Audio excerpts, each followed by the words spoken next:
Alright, we are recording for chapter 17 of Attack of the Clones, and, we'll see if this will be a short one. I actually don't have that many notes. The chapter isn't that short, but, I just don't think I need many notes for it. It starts with, actually during the night, Padme's awoken because she's hearing noises. At first she's concerned it's, like, the centipede things again. But, no, it's Anakin having a vision of his mother again, and it is actually kind of touching her thoughts on that she does actually have a desire to go and comfort him, like climb into bed with him, but to like just hold him to comfort him, nothing more than that. But still is the whole, yeah, really can't do that. That would be very inappropriate, especially after what they had decided on the evening before, I guess. So yeah. But then you got the whole. She asks him about it. He does respond. And he does say one thing. This is actually the first note I have, and I made it. It's kind of a nonsense note, as in it's not necessarily meaningful, but still, I wrote it down, so why not talk about it? That Anakin states, "Jedi do not have nightmares," which this does contradict a statement Obi-Wan had said earlier, which we could either take this as Anakin is being dismissive of what Obi-Wan told him, but I think more so it is just, this is to, especially if you do remember that Anakin had been told this already, that no, Jedi do have just dreams. That's instead emphasizing he doesn't believe that this is just a nightmare. He doesn't, or actually, that does remind me of one thing kind of funny, but that it's not just that. That it is something of greater significance. I think that is more so him emphasizing that, and so he is being dismissive of Obi-Wan, not a "you're wrong," but a no, I am certain this is real. The thing that I just remembered, well, actually no, for him it would be a nightmare. It's something I kind of sort of remember from all those years ago when I did take a psychology class in college, because why not? It's only a nightmare if it's actually recurring, which this would be for him. Otherwise, like when it's just a one-off thing, it's technically a night terror. Anyway, everybody uses a nightmare, though. Colloquially, it's used for both. But anyhow, okay, I want to come back to the second point, which is a good point, I think, to a point of discussion more so than point of criticism or anything else. Okay, so then they leave for Tatooine. And one thing that does kind of annoy me is it's been 10 years. They even make this point. It's been 10 years since Anakin has been on Tatooine. But he recognizes Mos Espa from the air, a view he basically would never have had of it while he was living there. And he's able to comfortably just pilot around it without like any kind of air traffic control stuff to it. And he does explain that some of that is it's Tatooine. They basically don't care. But it's like, it's 10 years. That city could have changed a lot in 10 years. I mean, I get that it's not like some cities here in America where, I mean, I live outside of Cleveland, in the greater Cleveland area, and it's like, we're getting a new well, it's built now, but we've had a skyscraper put up in the past year. So it's not unreasonable to me that even if Mos Espa wouldn't necessarily built up, like more tall buildings, that would build out and not be so readily recognizable, I think is very reasonable. And it's not like the city itself should be poor. The huts wouldn't be there if they weren't making money. It just would be highly stratified where the huts have the money. Then you got the probably in many other places they'd be lower middle class for persons like Watto, who are the merchants, and then the slaves below them. Not sure where you'd want to put celebrities like Sebulba. Probably in the level of the huts, but lower than that. But it's like, where that kind of money and power. But it still is like it doesn't seem completely reasonable to me that there would be just nothing. No change. So I also made a note that is kind of funny. There's no discussion of money. Like they grab a cabbie, and it's like they don't pay him apparently. I mean, at least Watto doesn't take public credits, and there's no reason to believe they have anything else. Then last thing I have here is just when they arrive at Watto's shop. He's outside, just like in the movie. And some of this I do remember from the movie, some of it I don't. And Watto is just speaking in Huttese, which seems a little odd. You have two potential customers come up and you're just speaking in Huttese to them, not in Basic. It takes a while before he gets to that. But he's saying some stuff, and Anakin is like offers to translate, explain what he's saying to Padme, but Padme actually translates for him instead and just makes a point that, okay, let me actually try to get it. Give me a reason to open up the book again. Okay.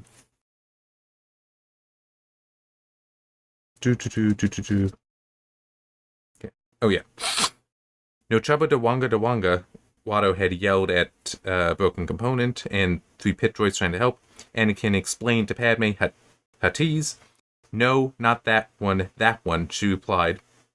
Surprising, you think it's easy being the queen? There was never any hint that she understood Huttese in The Phantom Menace, when it would have been relevant. It just seems odd that she would learn Huttese following The Phantom Menace, but then otherwise have no relation to Tatooine. Because, I mean, it again is the whole... It would not have been unreasonable. Okay. The idea that I had and talked about previously, why couldn't she offer to just buy Shmi's freedom? This would tremendously comfort Anakin, and it's not unreasonable that she'd be able to. Well, now, if it is she learned Huttese after The Phantom Menace, while still queen, it seems even more reasonable to me, because why would she bother with that if she's not dealing with the Hutts, which means potentially dealing with Tatooine? Why not then send an emissary as the queen, and as a way to reward Annie, who saved Naboo, even though he's not there, to be like, we're gonna go there and free his mother, and she will come and be like a citizen of Naboo and be personally taken care of. Like the Amidala and her family will make sure she's safe. That would have been reasonable. And it's like, she learned Huttese, so she's maintaining some kind of connection to the area. But no, I mean, it just bothers me because it feels... I don't see there being any need for her to have learned Huttese. They're just like, it's almost flippant that, oh yeah, well of course I'd learn it because, I was the queen, It's like, why? I mean, it's like, you're part of the Republic, the Hutts aren't. What dealings would you be having with the Huttese, with the Hutts, that would be relevant? And it's also, Watto speaks Basic. A lot of the people would speak Basic. That is actually what's referred to as Galactic Basic, basically English for us, because, we watch the movies and they talk in English. But that's what that is. She'd have no reason to learn another language. So it just seems odd. Or, even better, she would be like Jabba is described in Return of the Jedi. That she knows the languages, but still has an interpreter. So that they can... If she's dealing with somebody who's speaking a different language, they can think that she doesn't understand, but she actually does. That's one of those high-level things that such a person in that role should be doing. It makes perfect sense for Jabba to do that because it gives him another way to control the situation and to be at a higher level than everyone else. And a queen, absolutely same thing. But nothing like that. So it feels...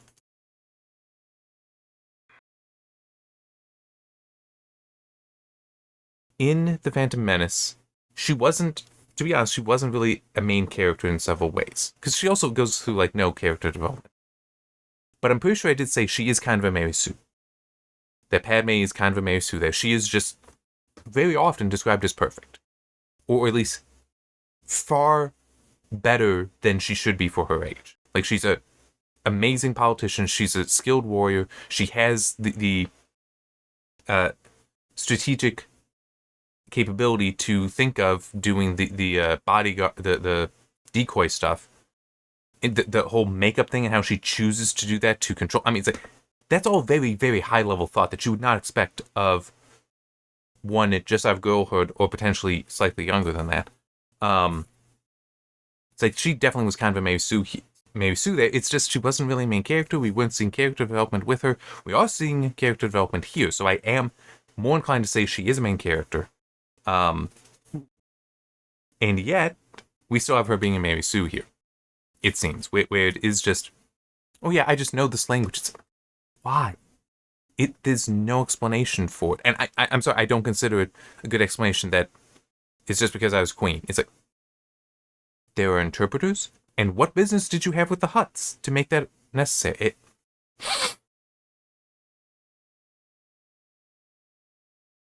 I am frustrated by it. Not it both is and isn't because of her seemingly being Mary Sue. It's that I like things having reasons. If there isn't a reason for something in a story, I immediately question why it's there. Okay? So, I mean, now that's actually a bad example. I was going to say, like, Baru being present. It's like, there is a reason for her presence, which is so she's set up with Owen prior to the original trilogy, because it's Uncle Owen and Baru.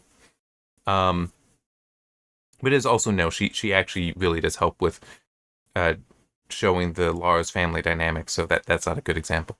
When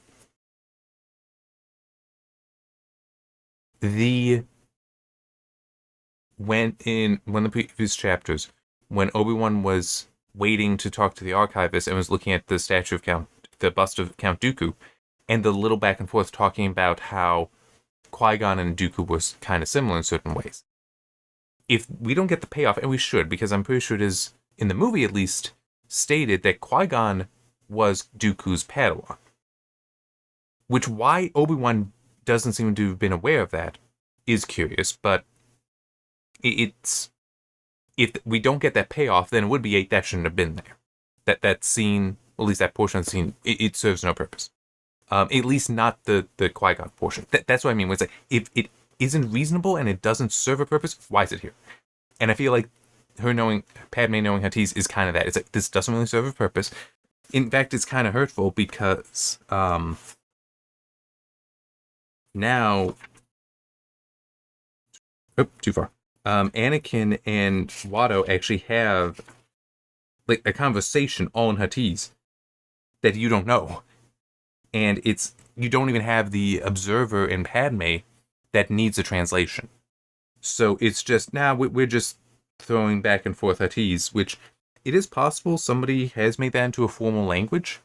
Or else might not be. I was like, Klingon actually is a formal language, believe it or not, which is kind of funny in certain ways. But one thing there were a group of people that did actually make, I think it was Macbeth in Klingon, did perform it that way. It's a reference to Star Trek 6. But also one thing funny is Christopher Plummer in Star Trek 6 had a hard time with saying the line tak. Well, he kept saying tak ba tak be, but it was actually supposed to be pronounced differently. He was like missing one of the syllables in both times, and it was a problem. But because like he was getting the line wrong, but on set was one of the linguists who is in charge of Klingon, and actually was like, no, it's okay. We'll just change the grammar a little bit.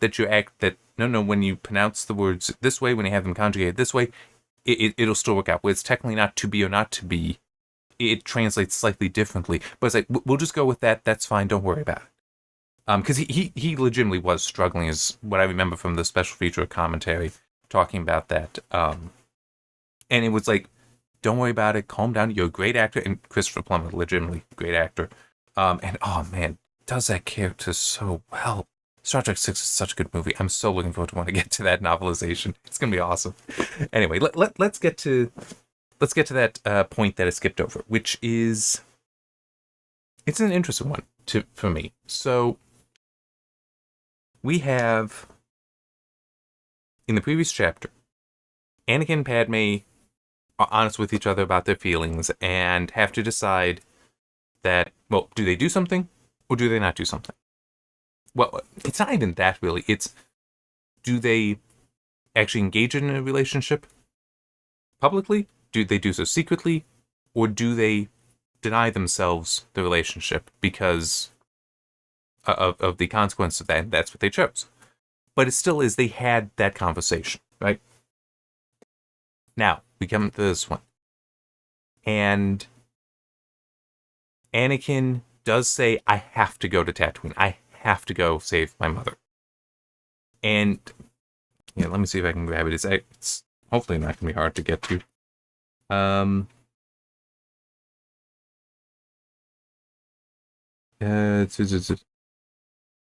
Yeah, I saw her as clearly as to see you now. She is suffering, Padme. They're killing her. She is in pain. Oh, who? Yeah, because she's asking who's hurting her, but he doesn't know. I know I'm disobeying my mandate to protect you. I know I will be punished and possibly thrown out of the Jedi Order, but I have to go. Go? I have to help her. I'm sorry, Padme. I don't have a choice.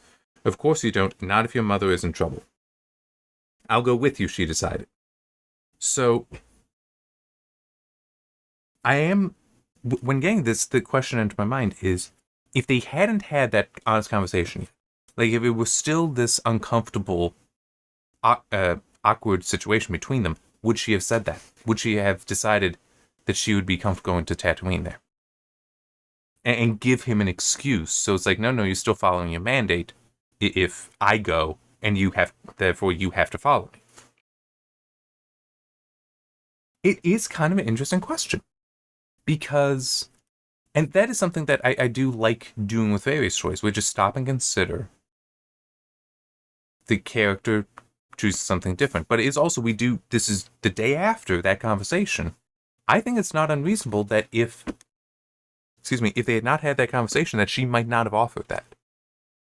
That she would have potentially been needing to still keep some separation, still try to keep some control, and the idea of leaving where she is most comfortable, home, to go to his home, Tatooine, and also to have to travel on her ship, just the two of them, technically also R2, but just the two of them.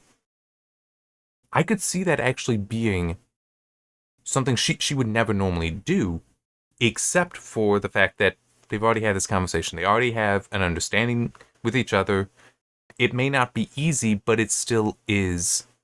They have the understanding. Like, they know that they have decided that, yes, there are lines and we're not going to cross them. And that can make it easier for her to avoid crossing them herself, but also potentially she may be able to trust him not to cross them, and that each other will help the other not cross them. So it's like, I could see that. But if not for that conversation, I think it's not unreasonable, at least. Just in case somebody's like, no, it's not reasonable. It's not unreasonable. That she might have been like, no, I can't go there. I need to be here. And it's also, if something happens, people, if they need me, this is where they can get a hold of me. People know that they will be able to get a hold of me here at Naboo. If I go to Tatooine and something comes up, But then it does also become the question of, what if he had gone alone? What if she had stayed behind then? Would she have been in danger?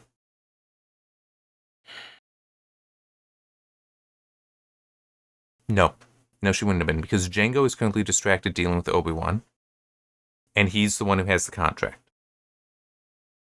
So unless the Trade Federation tried themselves, and it's also possible that in the Lake Country, wouldn't be able to find her. But then Anakin would have been left alone to have to deal with this stuff, wouldn't have her presence calming him and controlling him.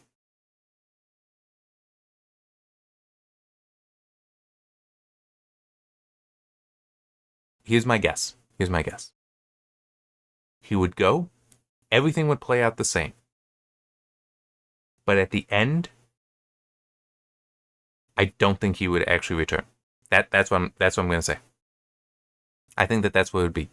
That she is a reason for him to return, but he would just bring back the body, never tell anyone there, and just disappear.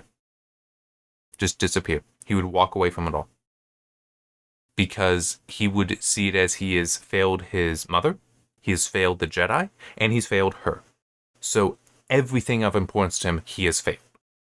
So he would leave. But by her being there, he can't escape her.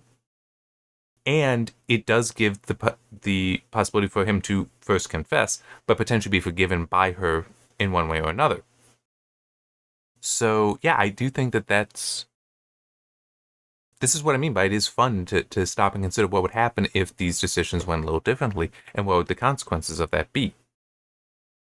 And then it's also, okay, if he disappeared, would Palpatine, would he be able to find him? Would the Jedi be able to find him? Hard to say. The war would still have started. Yeah, it actually probably would have. Oh, wait, no. It might not have. Because Obi-Wan may have been lost at Geonosis.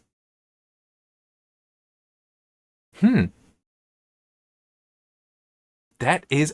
Man, that would have thrown off all Palpatine's plans. Anyway, just, fun little mental exercise kind of thing. And it is for other stories, it can be interesting to do. When they're better written. Even this story could be better written. I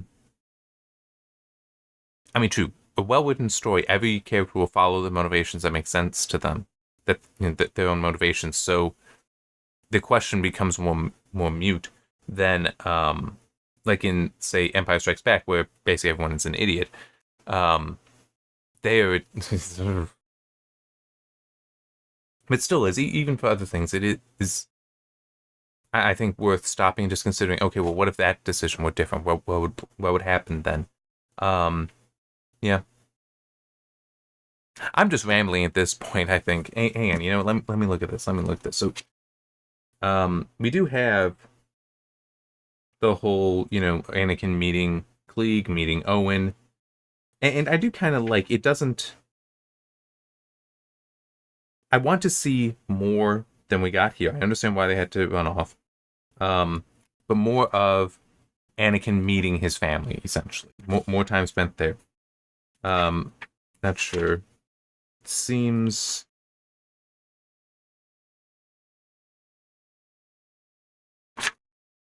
Okay, it looks like the next chapter is just with Obi-Wan on Kamino. So it's a chapter after that. Oh, wait, no, now I'm seeing 3PO mentioned here. I'm just wondering how that will be, because I really like the Lars family dynamic that we had before. So seeing Anakin, even with the pain of having lost Shmi, though it's been about a month, even with that, I think it could be very interesting to see. In the detail the book may provide that the movie doesn't, him witnessing some of that, him potentially joining in some of that. Because like I said, I still, like I've said in previous videos, I still want to see him decide, I'm leaving the Jedi. And have to be pulled back in. Just for him to find these other things that he values so much, that he wants so much, that he is willing to give that up. So, still want to see that. I doubt it'll happen, but hey, still enough in the book to potentially surprise me.